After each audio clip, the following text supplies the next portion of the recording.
Estamos de volta com o programa Abrindo a Bíblia, na sua terceira e última parte do programa de hoje. Vimos na primeira e na segunda parte a questão do cristianismo nascente e a figura do diácono, respondendo a nossa querida irmã Nara, Maria Tânia Mara, lá do Rio Grande do Sul.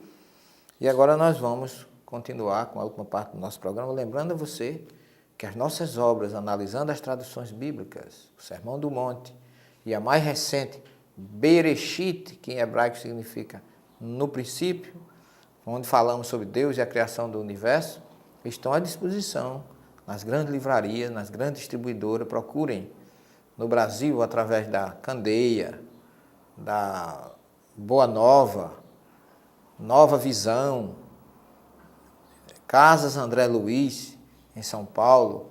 Você pode encontrar também no Recife, na Livraria Imperatriz, a Livraria Siciliana, de todo o Brasil está à disposição. É só você ter um pouco de paciência de pedir e aguardar que eles enviam. Dei o meu nome e o nome da obra, que com certeza lá no computador você vai encontrar.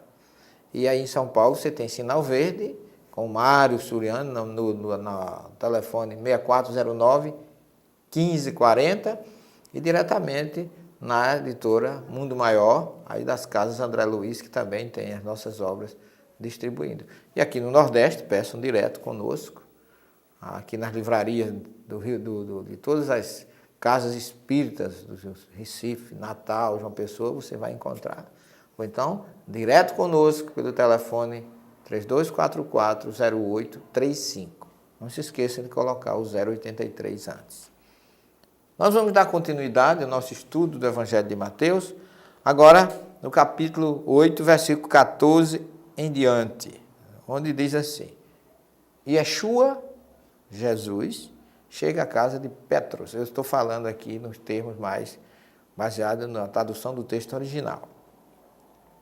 Este vê sua sogra sobre uma cama com febre. Ele toca sua mão, a febre a deixa.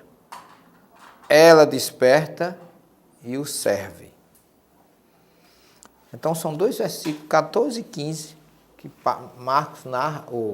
Mateus narra mais ou menos a primeira cura, vamos dizer assim, depois, logicamente, do que a gente viu do centurião, mas essa cura, na verdade, ela é colocada, segundo no Evangelho de Marcos e de Lucas, como se fosse o primeiro ciclo dos 10 grandes feitos de Jesus, dos 10 grandes, como é considerado, milagres. Nós já vimos que na doutrina espírita o milagre não existe, porque na verdade o milagre seria uma revogação da lei de Deus, e Deus não revoga suas leis, mas é importante a gente analisar aqui que Jesus toca sua mão. Olha, vejam a ação fluídica de Jesus sobre a sogra de Pedro, que na verdade morava, pelo que a gente sabe, ali em Cafarnaum.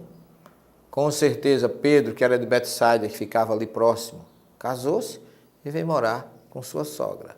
Jesus, que lá em Nazaré não conseguiu muita acolhida para as suas obras, e aí para os seus feitos, para as suas ações, e aí criou-se o provérbio: ninguém é profeta em sua terra. Ele se muda de Nazaré, que já é um pouquinho mais a leste, aproximadamente uns 18 a 20 quilômetros de Cafarnaum, e vai viver na casa de Pedro.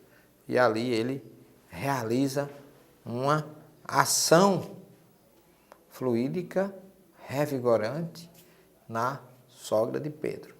Você observa que sempre os feitos de Jesus, as curas que Jesus fazia, as suas ações espirituais, era com o toque das mãos.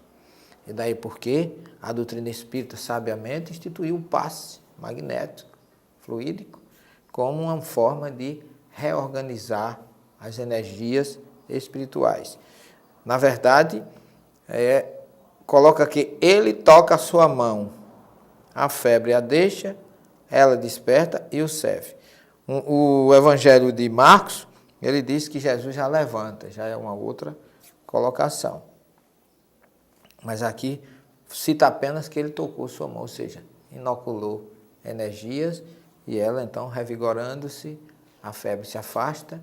Imagine vocês, se você ler o capítulo 14 de A Gênese de Kardec, você tem lá grandes e importantes informações sobre a ação fluídica, magnética, sobre as pessoas, onde Kardec levanta que nós somos verdadeiras potências energéticas e que nós temos uma condição, desde que queiramos e que tenhamos boa vontade de servir e ajudar, a gente tem condições de ter muita força em benefício do outro.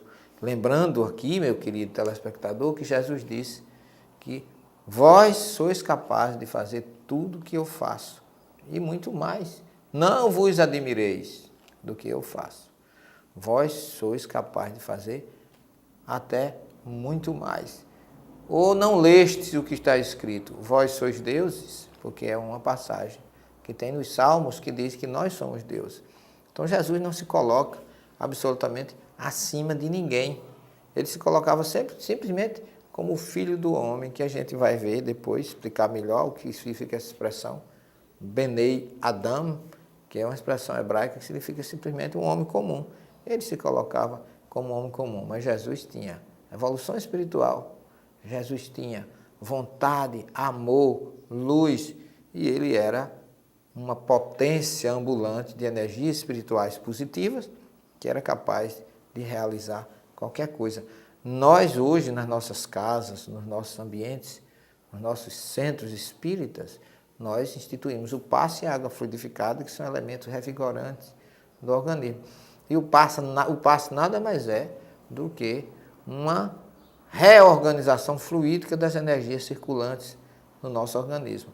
No nosso organismo se circula, no aparelho circulatório, o sangue, no aparelho linfático, a linfa, que são um alimenta o organismo, a linfa traz defesa, e os chakras, os pontos energéticos do nosso organismo, neles circulam fluidos magnéticos. Agora, isso nós, como humanos, sabemos disso, que inoculando fluidos com bons pensamentos, com boas vibrações, pode revigorar qualquer pessoa que esteja desanimada ou desorganizada fluidicamente. Imagine você quando essa desorganização era refeita pelas energias espirituais de um ser como Jesus.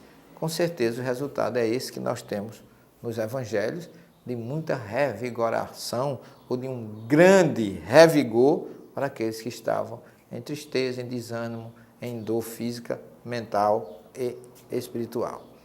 Que Jesus fique com vocês, muito obrigado por estarem conosco, até o próximo programa e muita paz.